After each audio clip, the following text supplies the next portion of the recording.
Hello everyone, this is Softex Sahal and today we will learn how to create API key in EPICOR Kinetic version. So EPICOR is provided this form API key maintenance form. In this form we can create a API key and we can provide the access scope. So we will see what is the access scope and how to do this in the EPICOR and how to regenerate the API key, because when you save this form the key will be hide automatically. Okay, so first I'm going to create a new and I'm just giving a name like API customer. Okay, and I'm just copying this name, paste, description, paste, and this is the expired date, so that the key will be expire on this date. So I'm taking this date as a 31 October and just click on save button. The key will generate automatically. So as you can see, this message box is coming generating new key. So it's showing that copy this link, because maybe it will not visible for, as a plain text. Okay, so just click on OK and it will just give you this key. Copy this key. Okay, and I'm going to save into this notepad, and I'm going back to this API key and click on save. It will be not visible as a plain text. Okay, so this is API key is generated. Now here there is one point.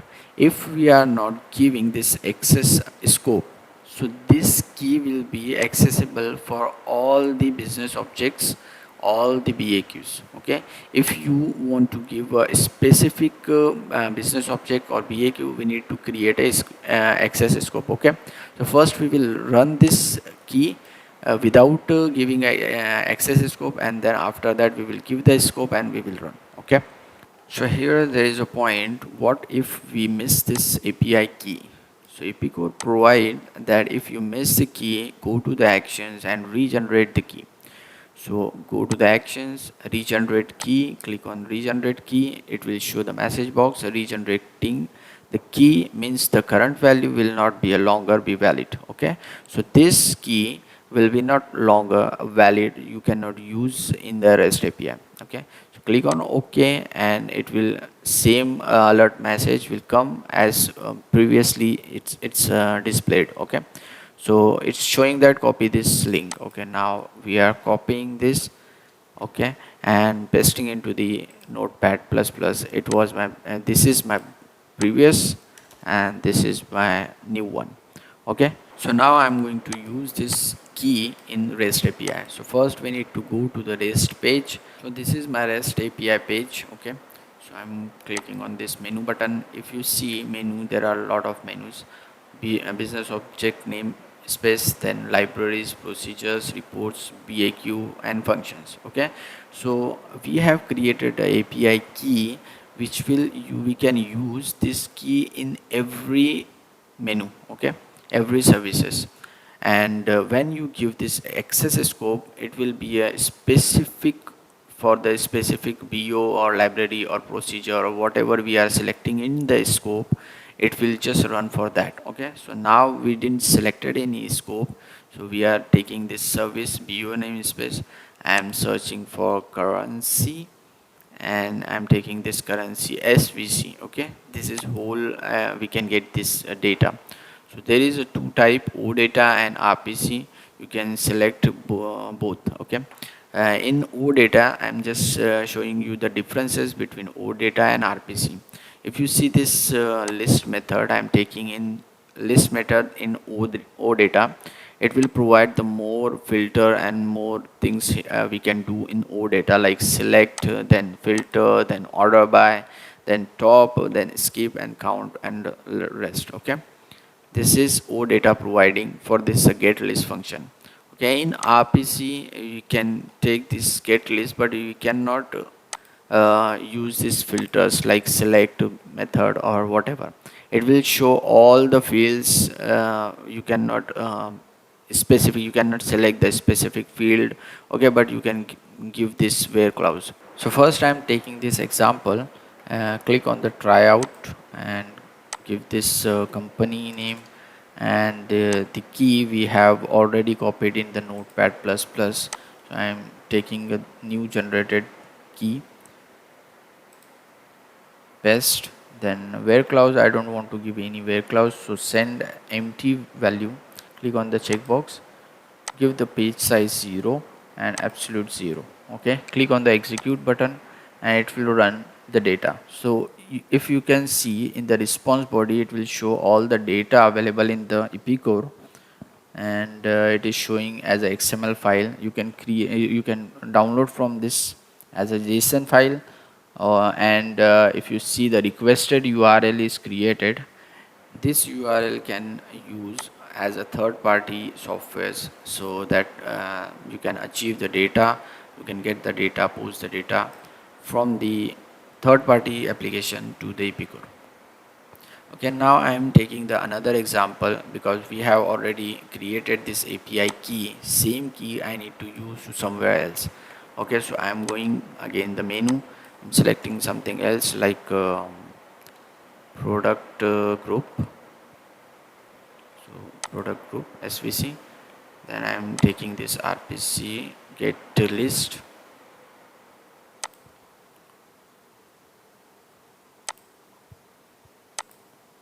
Click on tryout. Same parameters, company, then this key, where clause I don't want, 0 0, execute. As you can see in the responses, response came back. So in the response body we can see the data. Again we can download this data as a JSON file, and you can use this requested URL in other parties, third parties applications. Okay, so this is API key we have created, and we used as API key in the REST API. Now I am going to show you the OData, how OData will call this API key and how to filter this one. Okay, so same product group I am taking. I'm taking same method get list. Click on the tryout button and just provided this company, and same key I am providing. Okay, then in the select I don't want everything. First I'm not taking anything, then we will see how it's working. So I'm just giving blank blank blank. So if you can see, there are two fields are required, first company and API key. Okay, now execute. It's showing all the data. I'm taking only company and product code. Okay, so I'm going in the select button, I'm taking company.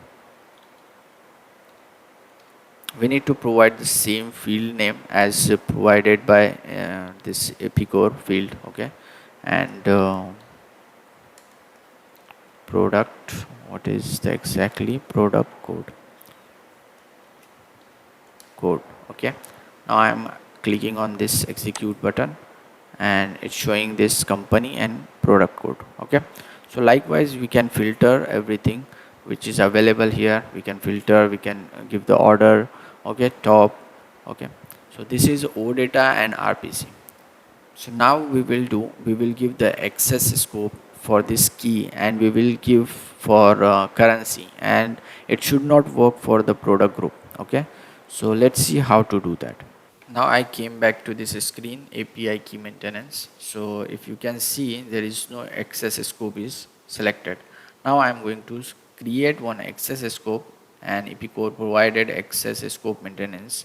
Okay, and then we will select from here. Okay, so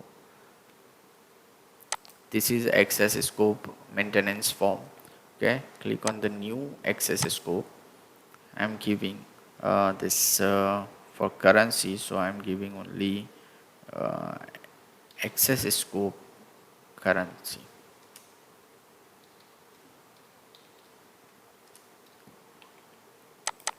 Copy, paste.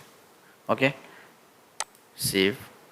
Then if you can see, there is an active button. If you want to active this access scope, you can click on this. It's by default it will be active, and if you want to deactive, you can click on this one. Okay, in the new drop down you can see new BAQ, service, method, function, library and function. So this scope we can define this API key should work for this BAQ or service or method or function, whatever. Okay, whatever it's provided. So I'm taking the service, and in service we will give currency. So it will come currency and we can save. So it should not work anyone else except this currency. Okay, so this access scope is created as AC currency. Okay, now I'm going back to API key maintenance and taking this access scope as AC currency. Okay, now click on the save button. Okay, now go back to the REST API page, and I need to relog in. Okay, so I'm here in the same link for the product group, and I'm trying out. I just want to give this same API key and try to run. Okay, giving the value. Okay, I want to copy again this API key, paste. Okay, execute. Okay, so as you can see, response came back that REST API exception access denied. Okay, so if I am going back to currency, it should work. Get list, try it out. 001, paste 00, execute. So as you can see, response came back same API key I have provided to another BO. It's showing that access denied, and same API key is working for this um, currency masters. Okay, so this is the access scope, and I hope you understand well. Thank you so much.